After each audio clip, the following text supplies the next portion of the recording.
One of the great things about Azure is that you can, create functionality and you can centralize this functionality and you can make it available to the world, right? There's a downside to that though. Let's take an example. Let's say you've got a web application and part of the web application is serving up high-res photos that you've got in blob storage. So I've got blob storage, I've got some high-res photos in blob storage, right? And I've got clients that are all over the world.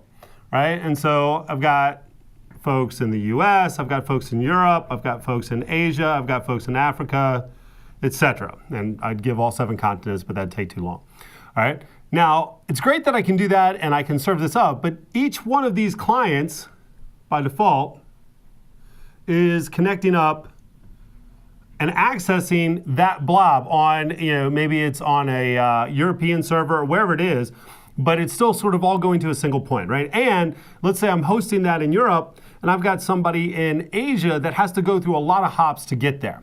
And so an alternative concept, an alternative approach is to use a content delivery network. Now the concept of a content delivery network is by no means unique to Azure. Azure just happens to implement one, right? And with a content delivery network, instead of having everyone go to that central location, same idea, but I've got localized servers all over the world. And then when I've got my clients are going to end up going to the server that's closest to them. And this is all transparent. It's very easy to set up. Okay? And so I configure a content delivery network and I define my apps to use the URL for the content delivery network.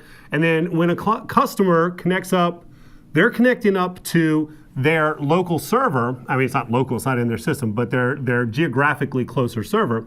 Now, if that image, let's say they're looking for an image, if it's already been retrieved on that server, they'll get it directly from that server. But if not, the server itself will simply go up, pull down a copy, cache the copy locally so that any requests that come in are now going to get that local. And that's really what you have across all of these. And that's really the value of having a content delivery network.